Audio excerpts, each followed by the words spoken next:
pessoal, tudo bem? Estamos de volta para minha última live desta segunda-feira, dia 11 de maio. E nós vamos falar sobre as regras do compliance no direito. Vou colocar aqui, fixar as regras do compliance no direito. E a doutora Marta Guaraná já está aqui, olha. Você até que vai entrar com o perfil da UNIT, mas acho que ela está com o dela. Vou puxar aqui. Já vou puxar agora. Fique seu comentário. E vamos aqui. Transmitir ao vivo.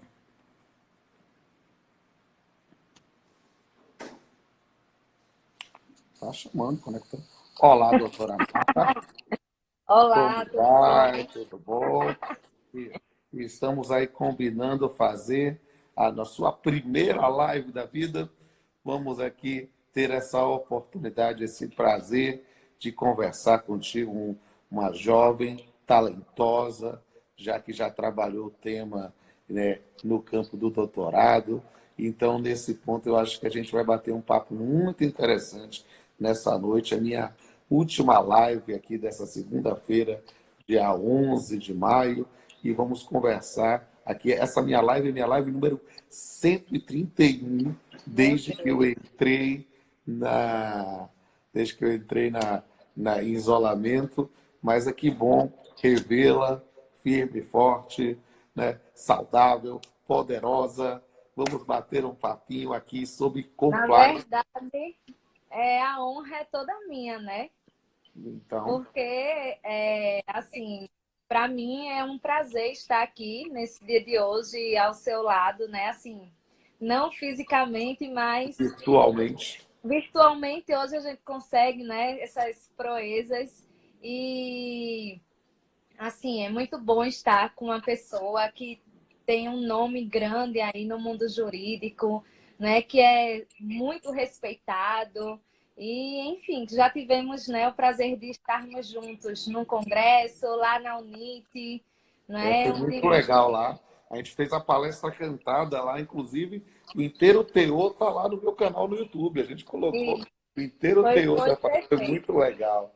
Foi muito, quem sabe um dia, quando a pandemia passar, eu possa ter a oportunidade de repetir aí, ou a mesma, que é no campo de direito da família, ou talvez uma palestra cantada trabalhista. Acho que o céu é o limite, podemos criar muito e estamos aprendendo nesse período de pandemia como nos reinventar, né? A gente tem trabalhado e tido a convicção de que nós não vamos voltar ao normal, porque o normal é o passado, o É normal já verdade. não existe.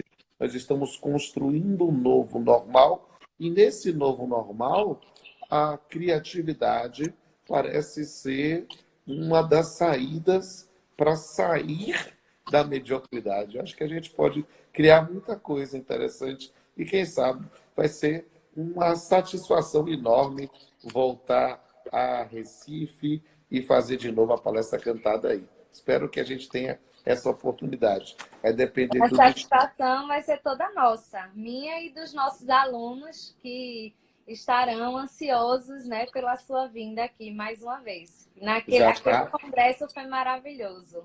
Eu Fechamos o confesso. congresso com chave de ouro. Verdade, foi muito legal. E estávamos prontos até para ficar tocando a noite toda lá, com bateria e tudo. Foi muito divertido. Vamos esperar, quem sabe, a oportunidade. Mas vamos falar, bater o nosso papinho aqui sobre um tema que eu sei que é muito caro a ti. Eu quero mandar antes um abraço a todo mundo que está nos vendo. Estou vendo aqui que meu diretor de secretaria, doutor Edilberto Silva Ramos, o homem mais importante de Conceição do Coité, está aqui nos assistindo. E tem muita gente boa também participando dessa live, né? Amanhã de manhã, cedinho, eu vou fazer uma outra live com um grande amigo nosso, né? Que é o Sérgio Torres Teixeira, né? Amanhã, 8 horas da manhã. Amanhã vai ser um dia interessante. Eu vou fazer duas lives com o Sérgio Torres. Uma às 8 horas, outra às 11, a 8 pela academia em português, mas ele quer fazer uma live toda em inglês comigo às 11 horas da manhã. Então, convidar todo mundo a assistir, vai ser bem divertido, eu espero que seja. Mas, minha querida, vamos conversar agora sobre um tema que o nome é em inglês, mas que, na verdade, nós vamos falar em português, que é as regras do compliance no direito. Como a gente bateu um papinho aqui antes, estamos aí à disposição para conversar, bater papo e explicar sobre o tema. Mas eu acho que a gente tem que prestigiar essa plateia que está nos acompanhando, ouvindo você falar um pouquinho sobre compliance. Começa contigo, depois eu falo. Vamos embora. Na verdade, assim, né? Quando a gente idealizou fazer essa live dentro desse tema de compliance, né? Até pensei, a gente estava pensando num tema, até porque eu sou criminalista, né? E você civilista e também com essa parte, né? De direito do trabalho. Então, o que é que acontece? Né? Eu pensei, a gente pensou muito, para quem está aqui nos assistindo, né? Que é importante que saiba, em algum tema que pudesse ser um tema novo, né? Onde a gente pudesse tratar sobre algo que vem sendo discutido, não é, há pouco tempo no âmbito do direito. Quando a gente diz pouco tempo, porque o compliance, não é, ele assumiu um papel importante aqui no Brasil a partir dessa última década, né? Então, é importante a gente deixar isso claro. E, além do mais, algo que pudesse caber um pouco da área criminal, não é? Com um pouco também da sua área, não é? Então, foi por isso que nós idealizamos aqui esse tema, né? É importante esclarecer aqui, vi que também tem alunos meus da Unite aqui assistindo a gente. É um prazer. Bom, então, assim, o que é que eu tinha pensado, né? Eu acho importante que a gente comece primeiro explicando para algumas pessoas que estão nos assistindo e que não têm ainda aquela concepção geral a respeito do que seria efetivamente o compliance, né? Então, a gente está diante de um instituto jurídico recente, como eu já falei anteriormente, onde a gente leva em consideração procedimentos e regras que são implantados no âmbito de empresas, né? E principalmente empresas que exercem a atividade financeira, né? Essa atividade econômica. Já no âmbito trabalhista também a gente vem vendo esse tipo de atuação e no âmbito criminal, para que a gente possa o quê? Implantar mecanismos no interior dessas empresas, mecanismos que possam fazer com que as regras efetivamente sejam cumpridas e, através do cumprimento dessas regras, a gente possa, então, evitar o quê? Evitar situações jurídicas que possam acarretar em crimes, em danos, vamos assim dizer, seja para a economia, seja para as questões no âmbito do direito do trabalho, não é? Seja para as questões também penais. Uma das coisas que é interessante a gente frisar aqui, que eu acho importante a gente frisar quando a gente fala sobre o compliance, é que no âmbito penal, a gente sabe que a responsabilidade penal da pessoa jurídica é uma responsabilidade penal que ela recai estritamente sobre os crimes ambientais. Então, quando a gente pensa assim, bom, quando a gente implanta regras no âmbito de uma empresa, né, no âmbito de uma pessoa jurídica, e a gente exige que haja o cumprimento dessas regras, e existem mecanismos de fiscalização para estar analisando se as pessoas estão cumprindo e para também estar, consequentemente, o que? Orientando as pessoas a cumpri-las.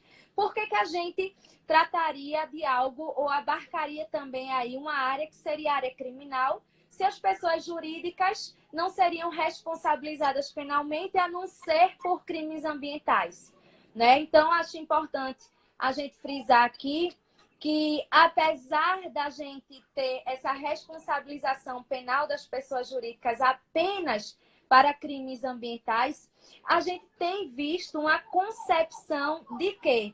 De necessidade de se orientar, né, as pessoas e determinar no âmbito dessas atividades financeiras, que as pessoas cumpram com tais regras, porque, inclusive, o cumprimento dessas regras faz com que, futuramente, caso a gente venha a ter crimes, a gente venha a ter danos, leve-se em consideração que no âmbito, né, daquela empresa e daquelas instituições existia a implementação do compliance.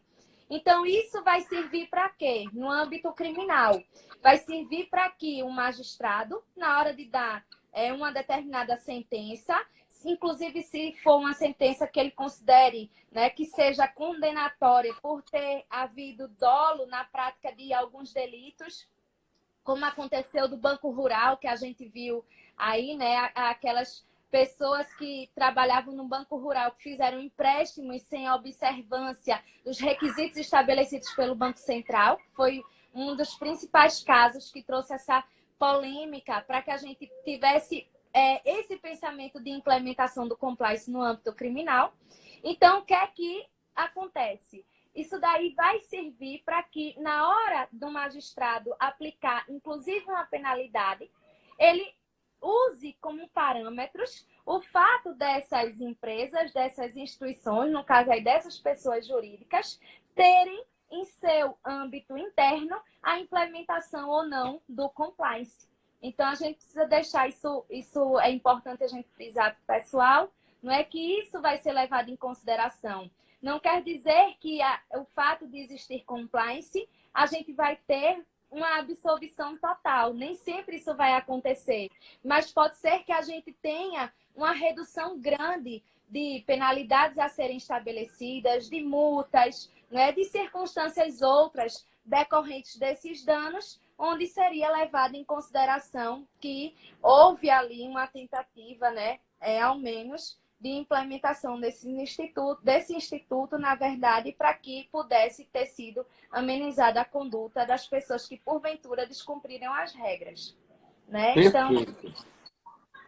E aí, dentro dessa linha, a gente pode refletir sobre os efeitos disso também no âmbito das relações de trabalho. Eu quero dizer uma coisa aqui importante também, mas só mandar mais um abraço aqui, que eu estou vendo aqui que um casal maravilhoso, doutor Leandro Fernandes e doutora Mariana Cossini, professores, foram meus orientandos na graduação e no mestrado, e agora o doutor Leandro é meu orientando no doutorado, né? Mas moram aí em Recife, quem sabe podem ser futuros professores aí da UNIT. Quero que a senhora mantenha contato, que eles assistiram àquela palestra cantada que a gente fez aí, e o meu baterista, Cássio Brasil, está aqui participando também, que estava na... Olha, tá todo mundo que estava naquela palestra cantada está aqui participando. Eu acho muito legal. Isso é um sinal de que nós temos que levar a palestra cantada de novo aí.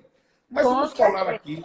Olha, para mim, por mim já está a promessa, já está combinado e a gente vai voltar, viu, Cássio? Ó, você aqui, ó, doutora Marta, tá já prometendo, a gente vai levar a palestra cantada de novo aí para a UNIT. Vamos embora, Cássio, um beijão. Já está combinado. Manda um beijo para Cássio também.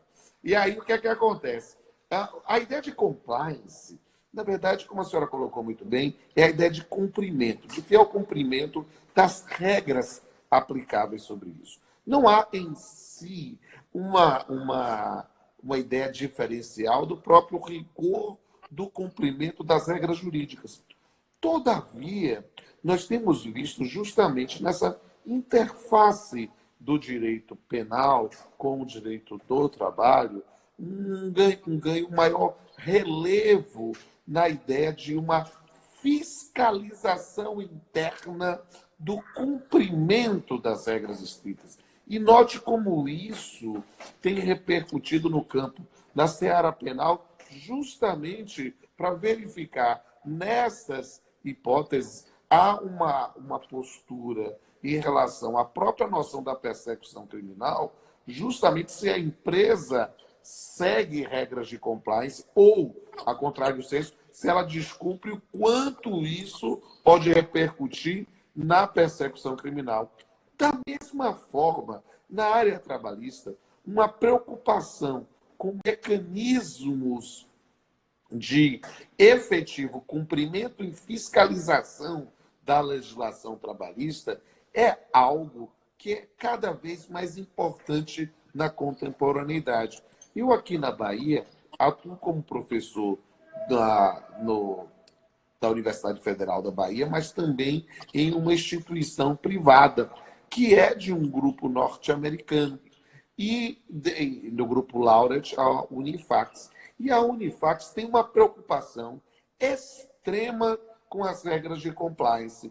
Desde que houve a ascensão da Laureate, nós temos, na verdade, que nos submeter com frequência. E hoje mesmo, eu já tive que fazer mais um curso relacionado à compliance no que diz respeito ao cumprimento de regras estritas. Parece estranho que o indivíduo que é juiz do trabalho tenha que ser treinado o tempo todo para isso, mas na verdade é justamente dentro dessa impessoalidade e dentro da observância estrita que nós vemos isso.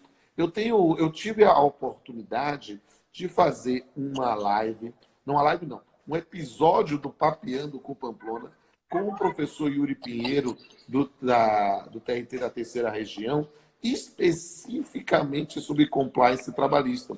Por quê? Porque há hoje, nesse ponto, através do estrita fiscalização das regras trabalhistas, ou seja, com regras de compliance, digamos assim, uma nova perspectiva da atuação.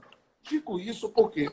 Porque minha dissertação de mestrado lá no longínquo ano de 97 e minha tese de doutorado, também no já distante ano de 2000, tratou sobre temas que estão aqui relacionados.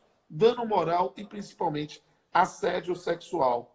Como também na minha segunda dissertação de mestrado, sobre assédio moral, cada vez mais nós vemos a importância disso dentro de empresas que prestigiam as regras de compliance. Pois em todas elas, você vê uma postura de estabelecimento de condutas em códigos de ética, mas também não adianta estabelecer uma regra sem a fiscalização e sem a possibilidade de estabelecimento de canais de comunicação reservados de denúncia em relação a essas práticas, para mostrar que aquela conduta dentro daquela empresa é repudiada e investigada. Então, note, doutora, a senhora que trabalhou, eu sei, o tema do assédio sexual, né, na sua tese, não foi? A sua tese de doutorado?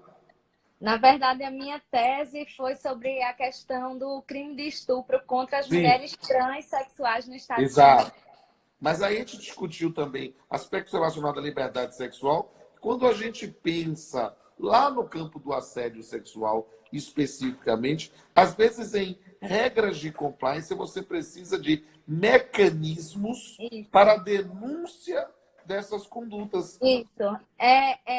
Só aproveitando o ensejo e complementando, é até engraçado que você está falando sobre isso nesse momento, porque hoje, inclusive, nós preenchemos um questionário da nossa instituição, da UNIT, não só eu, como os professores, que justamente perguntava sobre e a respeito do conhecimento da gente com relação ao código de conduta que a gente tem dentro da instituição, né? Então, a gente justamente falava sobre essas questões do código de conduta,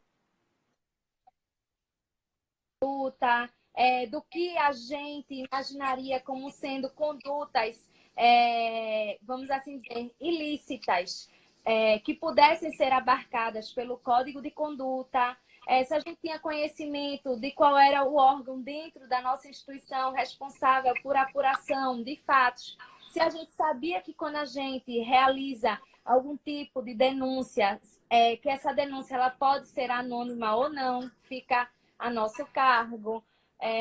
Bom, e dentre outras coisas que a gente estava respondendo justamente porque eles estão apurando o conhecimento para poder fazer os treinamentos aplicáveis. E também, dentro da minha parte como coordenadora da parte da gestão, é importante eu salientar aqui que quando a gente contrata qualquer tipo de serviço dentro da nossa instituição, a gente precisa fazer toda a cotação, no mínimo cotar em 3 empresas, toda uma regra que a empresa solicita a gente. e que enquanto a gente não apresenta isso para a empresa, não junta todas as provas, todos os documentos, ou não justifica o motivo pelo qual não cotou, e o motivo tem que ser bem justificado, a gente fica recebendo constantemente uma notificação no nosso sistema e dizendo assim, você está em atraso porque você não prestou tal justificação, você está em atraso por isso, isso e isso. E a gente sabe que está dentro de um sistema nosso, justamente que está ligado a essa questão do compliance, que é a fiscalização que a empresa faz em cima também da nossa atuação para o cumprimento das regras. E essa ideia de cumprimento das regras, muitas vezes, ela transcende a própria noção de ilicitude criminal ou civil. Isso é muito importante dentro do estabelecimento de código de ética.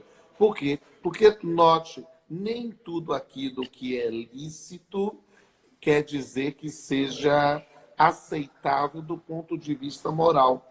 E algumas regras acabam sendo estabelecidas em códigos de ética justamente para que a mulher de César não seja somente honesta, mas também pareça honesta. Então, note, por exemplo, como eu vejo, a senhora falou sobre contratações. Deixa eu mandar aqui um abraço aqui para a doutora Mônica Matos, também professora, foi minha aluna na graduação, hoje colega, foi muito no campo da mediação, que é um tema muito importante relacionado à compliance.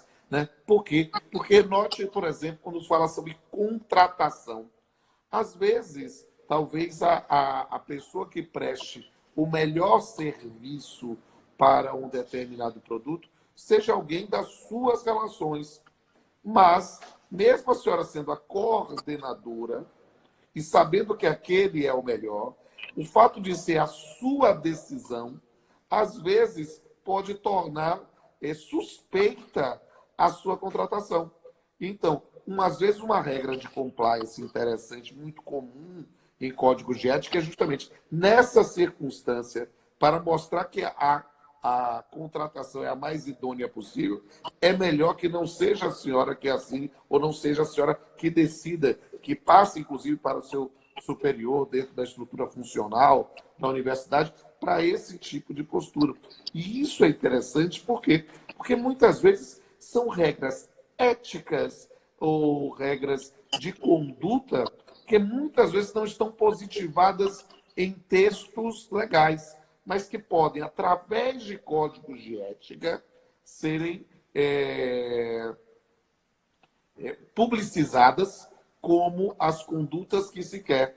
Eu digo isso assim com muita liberdade, sabe? Por quê? Porque, por exemplo, a palestra cantada que eu faço no país todo, eu não faço na minha instituição.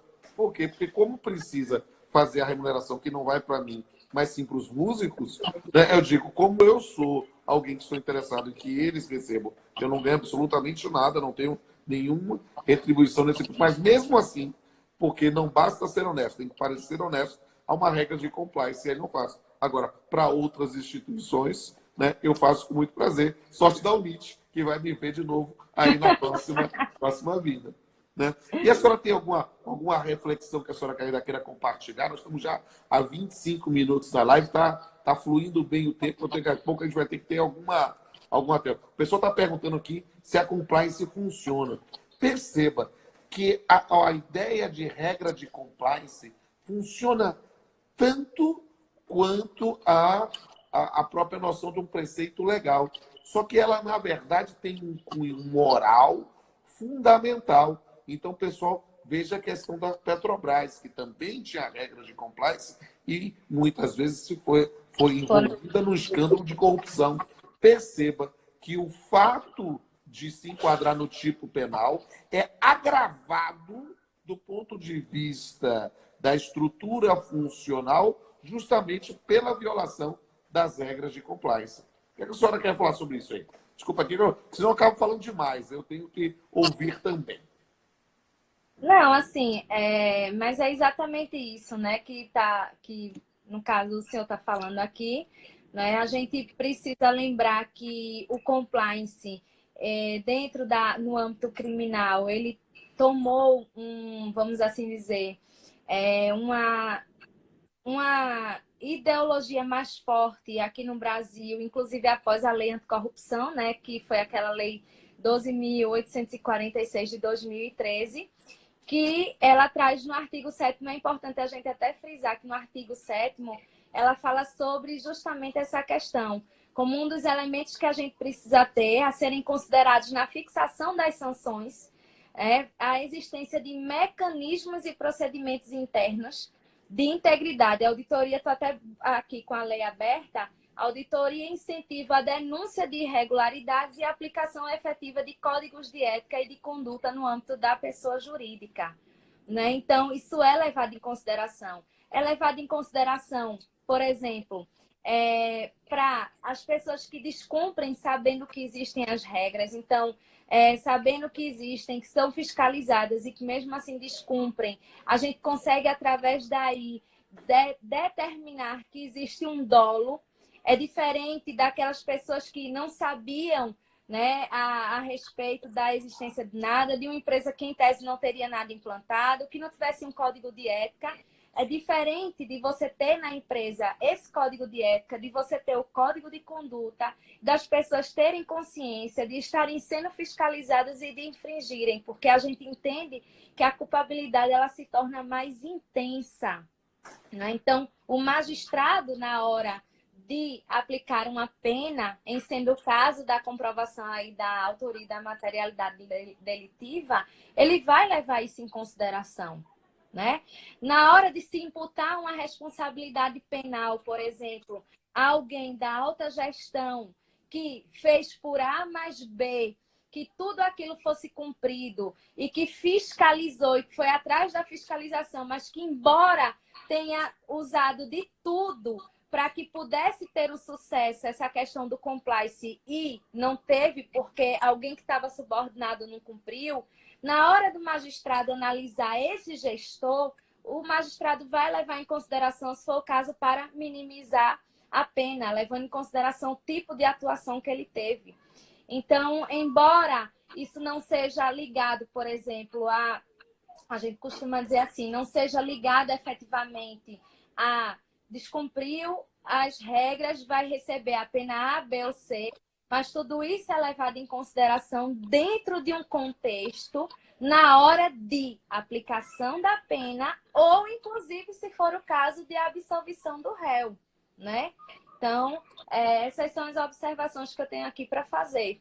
E são muito importantes. E nesse ponto eu quero dizer, as pessoas estão fascinadas com o tema do compliance, é, sem sombra de dúvida, um dos temas mais importantes da interface do direito com a administração. A compreensão específica de como os administradores ou aqueles que estudam administração precisam entender as regras de compliance, que, na verdade, transcendem simplesmente a aplicação da lei, mas, nesse ponto, um fiel cumprimento de todas as regras para o regular procedimento ou processamento dos âmbitos internos e externos de uma empresa. Eu quero também fazer a importância aqui, doutora Mônica, que está suscitando, né, que, na verdade, as regras de compliance são diretrizes que fortalecem exatamente os controles internos e externos de uma instituição. Me permita mais uma vez mandar um abraço aqui para a doutora Luziane Tonhac, que tem participado de várias lives minhas, da minha querida Jucimara Lobato, lá de Sergipe, também, que está participando bastante aqui. E quero mandar um abraço especial aqui para a doutora Andréa Maria Zatá e para o doutor Marcos Avalone, que é um cara lá do Mato Grosso. Ele vai levar a nossa palestra cantada de novo lá para o Mato Grosso. Vai ser, olha, foi o maior público da palestra cantada, acho que foram 4.000 pessoas, salvo engano, né, no encontro lá da advocacia, e a gente vai fazer a maior de todas, é só acabar a pandemia. Mas quando acabar a pandemia, nós vamos entrar numa fase de Cine Magal. Me chama que eu vou, que a gente vai facinho para rodar esse país inteiro. Um grande abraço a todos. Aqui, ó. Um abraço aí para a Jucimara também, que está me dando os parabéns. Obrigada, viu, Jucimara? Um beijo. Ela é ótima, ela participa. Nós estamos aqui nesse mundo construindo uma rede de amigos virtuais, pessoas que a gente acaba conhecendo aí neste mundo das lives. Como eu falei, essa é minha live número 131. Então, para mim, vai ser um prazer ver tanta gente boa participando aqui. Estou vendo aqui também mais gente aqui, ó, entrando aqui. Doutor Márcio Berto, que eu tive a oportunidade também de divulgar o livro dele. Vou prefaciar o próximo livro, ele já vai mandar os originais aqui. Muita gente boa participando aqui. Eu estou ficando muito feliz com esse público aqui. Eu quero voltar a encontrar todo mundo. A gente podia marcar um encontro presencial de toda essa galera que participa dessas lives. Eu acho que pode ser nesse grande apresentação. Agora, a gente fez 4.000 pessoas, quero fazer mais de 4.000, doutor Valone. A gente vai fazer isso. Acho que vai ser o caminho. Levar a doutora Marta, Guaraná para palestrar lá também. Acho que vai ser muito interessante mesmo. Mas, doutora Marta, nós estamos chegando aí a mais de 30 minutos falando. Vamos já nos direcionando para a parte final. A senhora tem que fazer algumas considerações gerais aí sobre esse tema e eu volto. Eu queria lhe fazer, na verdade, um questionamento. No âmbito da Justiça do Trabalho, efetivamente, como é que se tem sido levado em consideração essa questão da aplicação do compliance? Olha, a gente tem nesse ponto, perceba que o tema compliance, para muitas pessoas, é como se fosse um tema novo, um estrangeirismo, quando na verdade é justamente esse fiel cumprimento. Então perceba que talvez o elemento mais importante como prova indiciária de determinadas condutas são nas ações coletivas. Aquela tutela transindividual. Por exemplo, quando eu vejo algumas ações civis públicas para combate a assédio moral, muitas vezes as empresas, que às vezes trabalham com dados puramente estatísticos, elas trazem as suas regras de código de conduta, as suas regras de compliance, para mostrar que aquela postura não é tolerada. E isso, muitas vezes, é levado em consideração, notadamente, nos tribunais superiores. Então, posso dizer que não se pode afirmar que o compliance passa de forma incógnita na justiça. Ao contrário, mas ela tem sido justamente nessas grandes questões, nessas questões com repercussão transindividual, em que há uma visão ainda mais ampla. Perfeito, perfeito. Eu fiz esse questionamento porque, assim, como eu disse, né, eu atuo na área penal, mas aí uma das coisas que eu queria ouvir era exatamente isso, né, principalmente vindo de um magistrado aí do âmbito trabalhista, né, que é muito importante. Então, vamos arrematar essa live fazendo um compromisso público que a gente vai se encontrar em algum momento presencial. Talvez, quem sabe, numa turnê da palestra cantada. Aqui a gente vai sair para Sergipe, para ver a doutora Jucimara, para Recife, para ver a doutora Marta, e depois a gente desce para Cuiabá para fazer uma palestra cantada para 5.000 pessoas. É essa a promessa. E espero poder ter a oportunidade de revê-la pessoalmente, pessoa que é da minha, que eu posso dizer, da minha admiração intelectual e pessoal. Professora Marta, foi um prazer fazer essa live contigo. O prazer é todo meu, a honra é minha. Na verdade, a admiração perpassa da minha pessoa para com o senhor e agradeço demais essa oportunidade. Enfim, eu admiro bastante o seu trabalho. E a gente vai se encontrar. Vamos esperar que, quando a pandemia passar, a gente possa estar junto, né? Eu estava já fazendo uma paródia, né, com quando a pandemia passar, eu quero estar junto a ti. Será um prazer rever a senhora e rever e conhecer muitas dessas criaturas sensacionais que têm participado de tantas lives. Um beijo. Então, A gente se encontra, querido. Manda um abraço para todo mundo aí da UNIT e diz que a gente vai se encontrar um dia. Deus quiser. Um abraço, um beijo e até a próxima. Até a próxima.